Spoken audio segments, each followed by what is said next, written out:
आज की हमारी ये वीडियो दो सेगमेंट पर मुश्तमिल है। पहले सेगमेंट में हम डोमेन वेरिफिकेशन को डिस्कस करेंगे और दूसरे सेगमेंट में हम एप्पल iOS 14 को डिस्कस करेंगे कि एप्पल iOS 14 कैसे हमारे ऐड अकाउंट और फेसबुक ऐड पर असरअंदाज होता है और इस इशू को कैसे सॉल्व किया जाएगा। अस्सलामुअलैकुम, my name is Ghulam Farid and I am social media expert. ये video Facebook pixel base code और ये फेसबुक इवेंट वाली दोनों वीडियो के साथ कनेक्टेड है, यानी इन दोनों वीडियो का हिस्सा है, इसलिए ये आज की वीडियो बहुत ही अहम है। अगर आप आज की ये वीडियो नहीं देखेंगे तो पहली दोनों वीडियोस आपके किसी काम की नहीं हैं।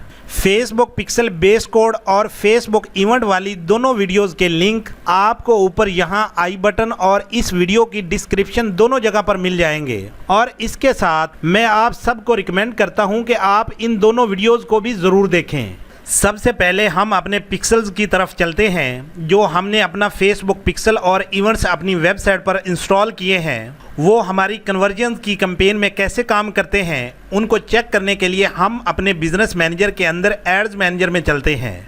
एड्स मैनेजर में आने के बाद हम इस क्रिएट बटन पर क्लिक करते हैं और उसके बाद हमारे सामने कैंपेन के तमाम ऑब्जेक्ट वाला ये पेज शो हो जाएगा।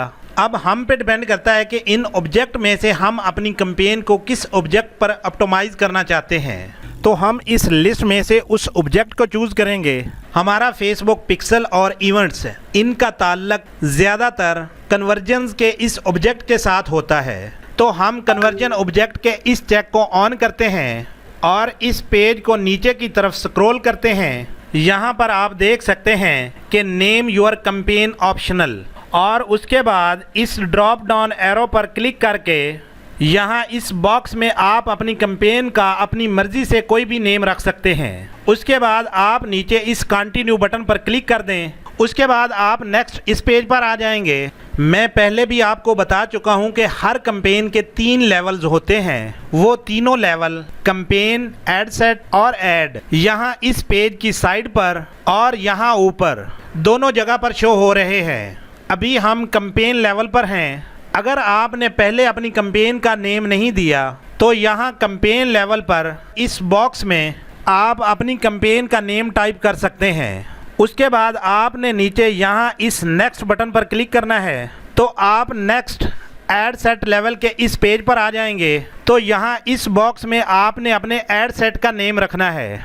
उसके बाद आप नीचे यहाँ पर देख सकते हैं कि आप कन्वर्जन करवाना चाहते हैं अपनी वेबसाइट पर, जहां पर आपने वेबसाइट के मुख्तलिफ पेजेस पर इवेंट्स लगाए हुए हैं। इस पेज को थोड़ा स्क्रॉल करते हैं। यहां पर आप देख सकते हैं कि हमारे फेसबुक पिक्सल बेस कोड का नेम और नीचे यहां पर पिक्सल की आईडी शो हो रही है। उसके बाद नीचे इस बॉक्स के ऊपर टाइटल में आप देख सकते हैं कन्वर्जन इवेंट्स।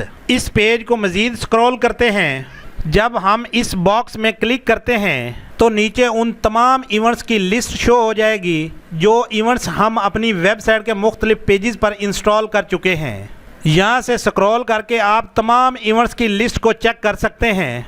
यहाँ इस लिस्ट में से हमने अपना इवेंट चूज़ करना होता है कि हम अपनी कैंपेन को व्यू कंटेंट पर ऑप्टिमाइज़ करना चाहते हैं, ऐड टू कार्ट पर ऑप्टिमाइज़ करना चाहते हैं या परचेज पर ऑप्टिमाइज़ करना चाहते हैं। तो यहाँ इस लिस्ट से अपने उस इवेंट को सिलेक्ट किया जाता है। ई कॉमर्स बिजनेस वाली वेबसाइट में ज़्यादातर व्यू कंटेंट और सेकंड नंबर पर ऐड टू कार्ट पर ऑप्टिमाइज़ करवाया जाता है। इन चीज़ों को नेक्स्ट आगे आने वाली किसी वीडियो में तफसील के साथ डिस्कस करेंगे। इन इवेंट की तमाम लिस्ट के साथ आप देख सकते हैं कि ये येलो कलर का कोई एरर शो हो रहा है। मैं यहाँ किसी एरर पर अपना माउस लाता हूँ तो साथ एक पॉपअप विंडो शो हो गई है। इस पॉपअप विंडो में एरर की तमाम डिटेल्स बताई गई है। इसमें बताया गया है कि जब तक आप अपनी डोमेन को वेरीफाई नहीं कर लेते और आप iOS 14 का इशू सॉल्व नहीं कर लेते तब तक ये एरर तमाम इवेंट्स के साथ शो होता रहेगा, यानी कि ये तमाम इवेंट्स एक्टिव नहीं होंगे और ना ही ये लोगों को ट्रैक कर सकेंगे जिस मकसद के लिए हमने इन्हें अपनी वेबसाइट में लगाया है। अब पता चला कि ये वीडियो कितनी अहम है। एक्चुअल में हम यहाँ से अपने पहले सेगमेंट का आगाज़ करते हैं कि हम अपनी डोमेन को कैसे वेरीफाई करेंगे। तो सबसे पहले अगेन आपने अपने बिजनेस मैनेजर के अंदर एड्स मैनेजर में आना है। एड्स मैनेजर में आने के बाद यहाँ पर आप देख सकते हैं कि कैंपेन्स, एड सेट्स और एड्स यानी कि कैंपेन के तीनों लेवल शो हो रहे हैं, लेकिन इनके साथ ही पहले नंबर पर रिसोर्स सेंटर का सेक्शन भी शो हो रहा है जो पहले एड्स मैनेजर में शो नहीं होता था।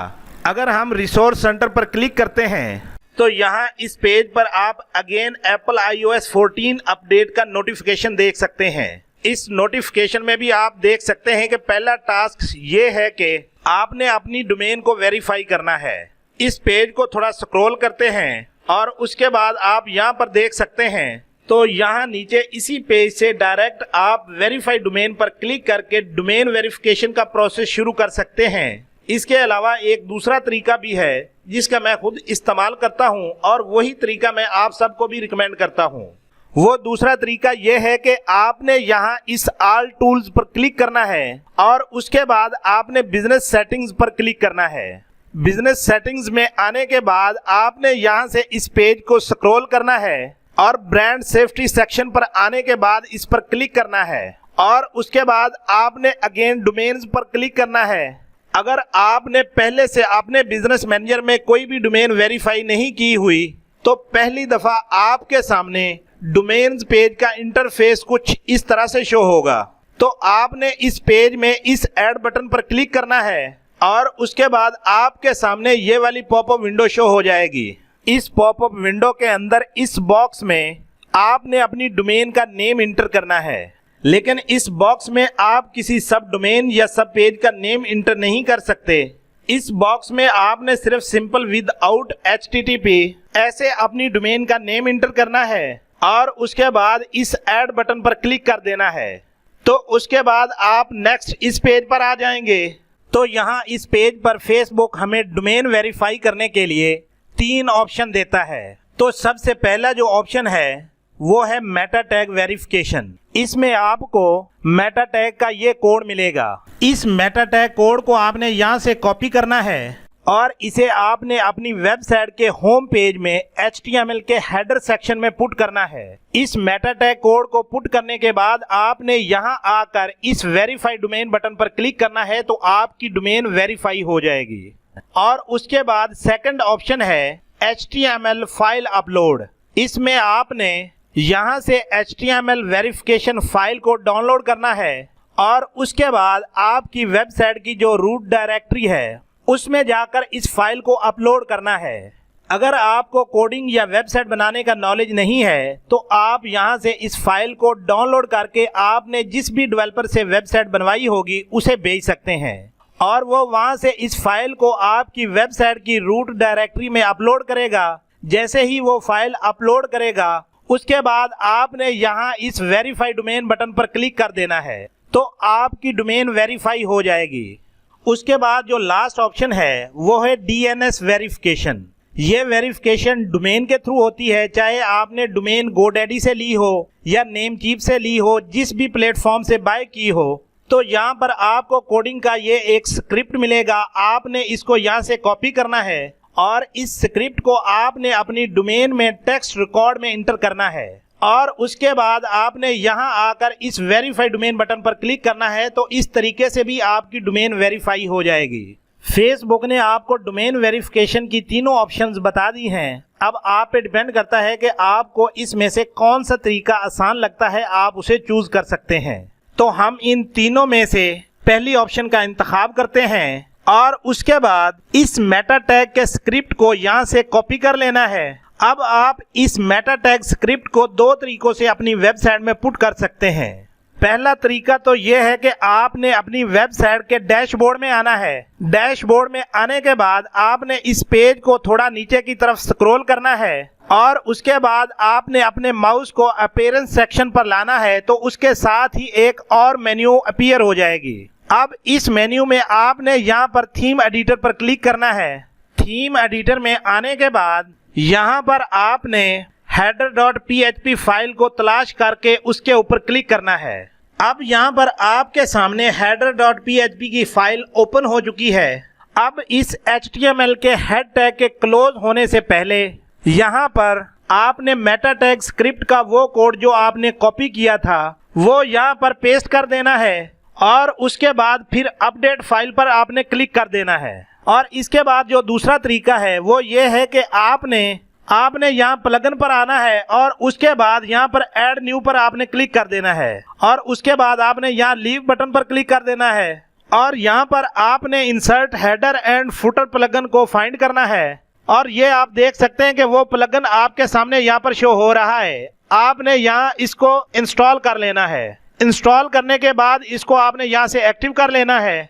इस प्लगइन को एक्टिव करने के बाद आपने अपने माउस को यहाँ पर सेटिंग पर लाना है। तो उसके साथ आप यहाँ इस मेन्यू में यहाँ पर आप देख सकते हैं कि आपका वो प्लगइन यहाँ पर शो हो रहा है। आपने इसके ऊपर क्लिक करना है। इस प्लगइन को ओपन करने के बाद आपने मेटा टैग के उस स्क्रिप्ट को यहाँ इस हेडर सेक्शन में आकर पेस्ट कर देना है और उसके बाद इस पेज को स्क्रॉल करके आपने नीचे आना है और उसके बाद यहाँ इस सेव बटन पर आकर आपने क्लिक कर देना है। अब ये मेटा टैग स्क्रिप्ट आपकी वेबसाइट में पुट हो चुका है। इस स्क्रिप्ट को चेक करने के लिए कि ये हमारी वेबसाइट में पुट हुआ है या नहीं, हम अपनी वेबसाइट को यहाँ पर ओपन करते हैं। अपनी वेबसाइट को ओपन करने के बाद मैं यहाँ पर राइट क्लिक करता हूँ और उसके बाद यहाँ पर व्यू पेज सोर्स के ऊपर आकर क्लिक कर देता हूँ। अब मैं यहाँ पर कंट्रोल F करता हूँ और दोबारा उस कोड को मैं यहाँ पर पेस्ट कर देता हूँ। ये आप यहाँ पर इस पेज पर देख सकते हैं कि हमारा वो जो स्क्रिप्ट है वो हमारी वेबसाइट में इंटर हो चुका है। अब हम यहाँ से बैक अपने उस पेज पर चलते हैं जहाँ पर हमने अपनी डोमेन को वेरीफाई करना है। अब हम अपने उस डोमेन पेज पर आ चुके हैं। ये मेटा टैग का स्क्रिप्ट हमने अपनी वेबसाइट पर इंटर कर दिया है और अब उसके बाद हमने इस वेरीफाई डोमेन बटन के ऊपर आकर क्लिक कर देना है। अब आप यहाँ पर देख सकते हैं कि हमारी जो डोमेन है वो वेरीफाई हो चुकी है। अब यहाँ पर हमने डन बटन के ऊपर आकर क्लिक कर देना है। ये डोमेन वेरीफाई करने के कुछ तरीके थे, आप इनमें से किसी को भी चूज कर सकते हैं, ये आप पे डिपेंड करता है। अब हम अपनी वीडियो के सेकंड सेगमेंट की तरफ चलते हैं जो iOS 14 के हवाले से है। जानने की कोशिश करते हैं कि ये जो एप्पल iOS 14 की नई अपडेट आई है ये किस तरह से हमारे फेसबुक एड अकाउंट और फेसबुक एड्स पर असर अंदाज होती है। इतना तो आप सबको ऑलरेडी पता चल गया होगा कि फेसबुक पिक्सल बेस कोड और स्टैंडर्ड या कस्टम इवेंट्स क्या हैं और इनका इस्तेमाल क्यों किया जाता है। एक बार फिर मैं फेसबुक पिक्सल का शॉर्ट सा इंट्रो दे देता हूँ। अगर हमारी वेबसाइट पर फेसबुक पिक्सल और इवेंट्स इंस्टॉल होंगे तो जब हम फेसबुक या इंस्टाग्राम पर अपनी कोई ऐड रन करते हैं तो जिन लोगों के सामने हमारी ऐड शो होती है फेसबुक अपने पिक्सल के जरिए से उन लोगों को ट्रैक करता है। यानी कि उनकी इंटरनेट पर होने वाली तमाम एक्टिविटीज को ट्रैक करता है कि वो इंटरनेट पर क्या करते हैं, कहां जाते हैं, उनके इंटरेस्ट क्या हैं, उनके डेमोग्राफिक क्या हैं। फेसबुक अपने पिक्सल के जरिए से जिन लोगों का डाटा इकट्ठा करता है उस डाटा को इस्तेमाल करते हुए हम नेक्स्ट जिन लोगों का डाटा हमारे पास है उन जैसे दूसरे लोग जो पूरे पाकिस्तान या पूरी दुनिया में हैं डायरेक्ट उन्हें अपनी प्रोडक्ट की ऐड दिखा सकते हैं ताकि हमारी कन्वर्जन में इजाफा हो सके। ये फेसबुक पिक्सल का काम होता है। अब iOS 14 के बारे में अहम मालूमात जान लें। जब हम फेसबुक की कोई कैंपेन क्रिएट करते हैं तो कैंपेन को सेट करने के दौरान हमारे पास कंट्रोल होता है कि ये ऐड ऑल डिवाइसेस पर शो करवाना चाहते हैं यानी मोबाइल या डेस्कटॉप पर। इसके अलावा ऑल मोबाइल डिवाइसेस पर शो करवाना चाहते हैं, एंड्रॉयड डिवाइसेस पर शो करवाना चाहते हैं या इसके अलावा iOS डिवाइसेस पर शो करवाना चाहते हैं, ये हम पे डिपेंड करता है। ये ऐड कंप्लीट क्रिएट करने के बाद जब ये फेसबुक ऐड iOS 14 डिवाइस पर जाती है तो iOS 14 अपने यूजर को ऑप्शन देता है कि क्या वो ट्रैक होना चाहते हैं यानी अपना डाटा फेसबुक पिक्सल को शेयर करना चाहते हैं या नहीं। इसलिए जो यूजर iOS 14 का इस्तेमाल करेंगे उनके पास कंट्रोल होगा। अगर वो अपना डाटा फेसबुक पिक्सल को नहीं देना चाहते तो वो अपनी ट्रैकिंग ऑफ कर देंगे। ये iOS 14 का सबसे बड़ा इफेक्ट है जो हमारी फेसबुक ऐड पर आता है। iOS 14 का जो इशू है फेसबुक इस मसले का सलूशन एग्रीगेटेड इवेंट मेजरमेंट के थ्रू लाया है। जो भी हमने फेसबुक पिक्सल बेस कोड और इवेंट्स क्रिएट किए हैं यानी कि view content, add to cart और परचेज वगैरह, अब इन इवेंट्स को हमें एग्रीगेटेड इवेंट मेजरमेंट के थ्रू इंटर करना होगा। तो उसके लिए हमें अपने इवेंट्स मैनेजर में जाना है। इवेंट्स मैनेजर में आने के बाद यहाँ पर आप देख सकते हैं कि डोमेन को वेरीफाई करने से पहले इस पिक्सल आईडी पर यह रेड कलर का एरर शो हो रहा था। लेकिन जैसे ही हमने अपनी डोमेन को वेरीफाई किया है, ये एरर भी यहाँ से अब खत्म हो गया है। अब इस पेज को थोड़ा स्क्रॉल करते हैं। ये आप यहाँ पर देख सकते हैं कि ये नॉर्मली हमारे इवेंट्स हैं जो हमने क्रिएट किए हैं। अब हमने इन इवेंट्स को एग्रीगेटेड इवेंट्स मेजरमेंट में इंटर करना है, तो वो हम कैसे करेंगे। यहाँ पर आप एग्रीगेटेड इवेंट मेजरमेंट का ऑप्शन देख सकते हैं। आपने इस पर क्लिक करना है। उसके बाद आपने इस पेज पर यहाँ कॉन्फ़िगर वेब इवेंट्स पर क्लिक करना है। उसके बाद आप नेक्स्ट इस पेज पर आ जाएंगे। ये आप यहाँ पर देख सकते हैं कि जो डोमेन हमने वेरीफाई करवाई है वो यहाँ पर भी वेरीफाइड शो हो रही है। तो हमने यहाँ इस फर्स्ट रो पर क्लिक करना है और उसके बाद यहाँ मैनेज इवेंट्स पर आकर क्लिक करना है। तो उसके बाद आपके सामने ये पॉपअप विंडो शो हो जाएगी। इस पॉपअप विंडो में आपने यहाँ इस एडिट बटन पर आकर क्लिक करना है। उसके बाद आप नेक्स्ट इस पेज पर आ जाएंगे। हो सकता है कि इस पेज पर पहली दफा आपको पहला इवेंट इंटर करने के लिए ये सेक्शन शो हो रहा हो। इसको मैं यहाँ से क्लोज कर देता हूँ। अब अगर पहली दफा पेज ऐसे शो हो तो आपने इस ग्रीन ऐड इवेंट बटन पर क्लिक करना है। तो पहला कोई भी इवेंट इंटर या ऐड करने के लिए ये सेक्शन अगेन ओपन हो जाएगा। अब यहाँ इस बॉक्स में देखें, यहाँ पर आपने अपना फेसबुक पिक्सल या कस्टम कन्वर्जन को चूज करना है। तो मैं यहाँ इस ड्रॉप डाउन एरो पर क्लिक करता हूँ। यहाँ इस लिस्ट में हमारी कस्टम कन्वर्जन भी शो हो रही है और हमारा फेसबुक पिक्सल भी शो हो रहा है। तो मैं यहाँ पर अपने फेसबुक पिक्सल को सिलेक्ट करता हूँ। उसके बाद यहाँ इस बॉक्स में हमने अपने इवेंट को चूज करना होता है। तो मैं यहाँ इस ड्रॉप डाउन एरो पर क्लिक करता हूँ। तो नीचे की तरफ इवेंट की ये एक लिस्ट अपीयर हो गई है। इस लिस्ट में हमारे वो तमाम इवेंट्स शो हो रहे हैं जो हमारी वेबसाइट पर लगे हुए हैं। तो यहाँ इस लिस्ट में हमें जिन इवेंट्स की ज़्यादा ज़रूरत होगी हम वन बाय वन उनको सेलेक्ट करते जाएंगे। तो मैं यहाँ पर अपने पहले इवेंट ऐड पेमेंट इन्फो को सिलेक्ट करता हूँ। उसके बाद नया इवेंट ऐड करने के लिए अगेन इस ऐड इवेंट बटन पर क्लिक करता हूँ और उसके बाद यहाँ फिर पहले की तरह मैं अपने फेसबुक पिक्सल को सिलेक्ट करता हूँ और उसके बाद अगेन मैं यहाँ पर क्लिक करता हूँ और यहाँ पर अपने next event add to cart को सिलेक्ट करता हूँ। अगेन ऐड इवेंट बटन पर क्लिक किया और यहाँ पर फिर अपने फेसबुक पिक्सल को सिलेक्ट किया और यहाँ पर नेक्स्ट इवेंट इनिशिएट चेकआउट को सिलेक्ट किया। इसी तरह से जिन इवेंट्स की हमें ज़रूरत थी उनको हमने वन बाय वन यहाँ पर ऐड कर दिया है। इस तरह से आप मैक्सिमम एक डोमेन और एक पिक्सल पर 8 इवेंट्स को यहाँ पर ऐड कर सकते हैं। उसके बाद यहाँ पर देखें, आपके पास हाईएस्ट प्रायोरिटी से लेकर लोएस्ट प्रायोरिटी तक ऑप्शन होता है। जो भी आपका इवेंट है, जैसे ई कॉमर्स वेबसाइट के लिए परचेज उसका एक हाईएस्ट प्रायोरिटी इवेंट होता है। तो हमारी भी ये एक ई कॉमर्स वेबसाइट है, तो इसमें हमारा हाईएस्ट प्रायोरिटी परचेज इवेंट है। तो मैं इसको यहाँ से ड्रैग करके ऊपर टॉप पर ले जाता हूँ, क्योंकि एक ई कॉमर्स बिजनेस में परचेज एक हाईएस्ट प्रायोरिटी इवेंट होता है, इसलिए हम इसको टॉप पर रखेंगे। उसके बाद सेकंड नंबर पर हमारा highest priority event add to cart है, तो हम इसको यहाँ से ड्रैग करके सेकंड नंबर पर रखेंगे। उसके बाद तकरीबन बाकी इवेंट्स की जो तरतीब है वो ठीक है। तो इस तरह से हमने हाईएस्ट प्रायोरिटी से लेकर लोएस्ट प्रायोरिटी तक अपने इवेंट्स की सेटिंग कर दी है और उसके बाद यहाँ इस सबमिट बटन पर क्लिक कर देना है। तो उसके बाद आपके सामने ये पॉपअप विंडो ओपन हो जाएगी। इस पॉपअप विंडो में आपने यस आई कंफर्म के इस चेक को ऑन कर देना है और उसके बाद इस अप्लाई बटन के ऊपर क्लिक कर देना है।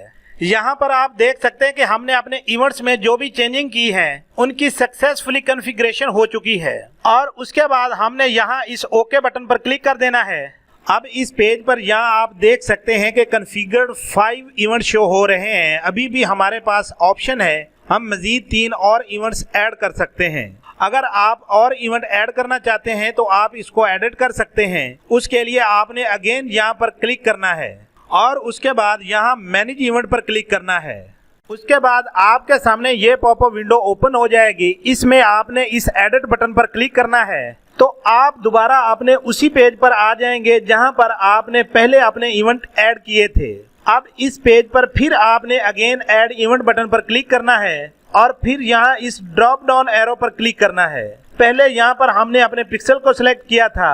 अगर आपने कोई कस्टम कन्वर्जन क्रिएट की हुई है तो आप यहाँ पर उसे भी सिलेक्ट कर सकते हैं। हमने ऑलरेडी अपनी कस्टम कन्वर्जन क्रिएट की हुई है, तो मैं यहाँ पर अपनी उस कस्टम कन्वर्जन को सिलेक्ट करता हूँ और उसके बाद यहाँ इस ड्रॉप डाउन एरो पर क्लिक करता हूँ और उसके बाद जो भी आपने अपनी कस्टम कन्वर्जन में इवेंट क्रिएट किए होंगे आप उन इवेंट्स को यहाँ पर सिलेक्ट कर सकते हैं। लेकिन मैंने अपनी इस कस्टम कन्वर्जन में सिर्फ एक ही व्यू कैटेगरी का इवेंट क्रिएट किया हुआ है, तो मैं यहाँ पर उसे सिलेक्ट करता हूँ।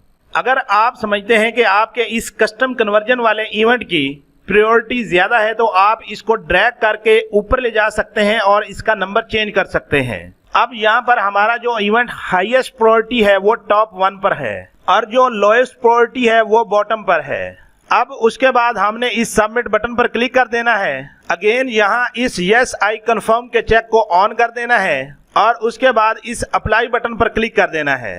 उसके बाद यहाँ इस ओके बटन पर आपने क्लिक कर देना है। अब यहाँ पर जो हमारे कॉन्फ़िगर्ड इवेंट्स हैं वो 6 शो हो रहे हैं। अब हम क्रिएट कन्वर्जन की कैंपेन में एड सेट लेवल पर चलते हैं, जहां पर हमने अपने इवेंट्स पर येलो कलर का एरर देखा था। ये आप यहां पर देख सकते हैं कि जिन इवेंट को हमने एग्रीगेटेड इवेंट मेजरमेंट में ऐड किया है सिर्फ उन्हीं इवेंट के साथ वो एरर खत्म हुआ है। इस पेज को यहां से ड्रैग करके यहाँ पर परचेज इवेंट और एड पेमेंट इन्फो इवेंट को भी आप देख सकते हैं कि इनके साथ भी वो एरर अब खत्म हो चुका है। हमने एग्रीगेटेड इवेंट मेजरमेंट में सिर्फ उन्हीं इवेंट को ऐड किया है जिनकी हमें जरूरत थी। अब हमारे ये इवेंट प्रॉपर काम करेंगे। इस तरह से हमने डोमेन वेरिफिकेशन इवेंट के साथ एरर और एप्पल iOS 14 अपडेट के जो तमाम इश्यूज थे उनको इस वीडियो में हमने सॉल्व कर दिया है। मैं उम्मीद करता हूं कि आपने इन चीज़ों को अच्छी तरह से अंडरस्टैंड कर लिया होगा। अगर हमारी ये वीडियो आपको अच्छी लगी हो तो वीडियो के कमेंट सेक्शन में अपना फीडबैक ज़रूर दें। वीडियो को लाइक करें, अपने दोस्तों के साथ शेयर करें। अगर हम अपनी वीडियोस के थ्रू आपको कुछ वैल्यू प्रोवाइड कर रहे हैं तो हमारे चैनल को भी ज़रूर सब्सक्राइब करें। मिलते हैं नेक्स्ट वीडियो में, तब तक के लिए अल्लाह हाफिज़।